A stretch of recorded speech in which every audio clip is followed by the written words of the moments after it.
Hey guys, it's time for Bible. Make sure you sing along to the worship music video that I picked for you, and then come back and watch this video. Today we have a little bit of catching up to do because we didn't have school yesterday, but it's not a whole lot different than what we would normally be doing today. So, we are starting a new lesson, lesson 30, called God Gives the Law. At the beginning of every new lesson, we always do our vocabulary words, so we're going to do our vocabulary words. And you're going to do them on page 120 on the blank page so you have enough room to write them. We have 6 of them, and the first one and the last one are kind of long, so you need to be careful. Don't write too big so that you can't fit it all. You should be able to fit all 6 on one page.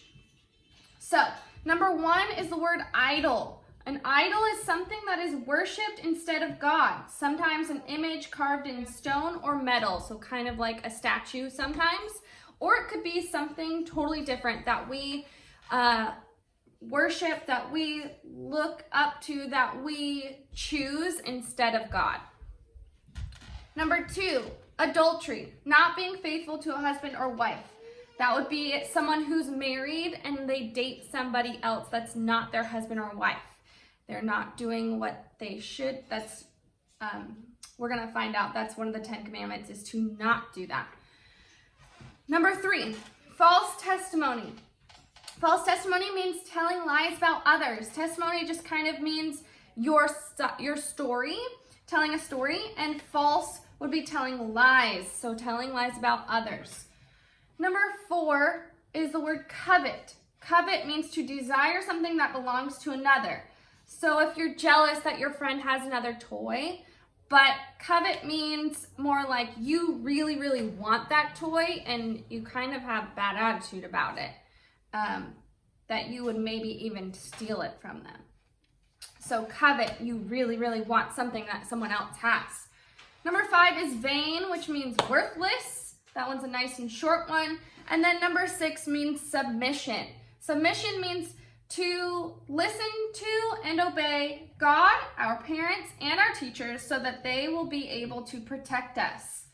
That means you respect and trust God, your parents, your teachers, that they have plans to protect you, that they're not trying to trick you, that they're always going to be there for you, that you don't fight them back on things. You don't argue with them about certain things, but that you trust their decisions for your life.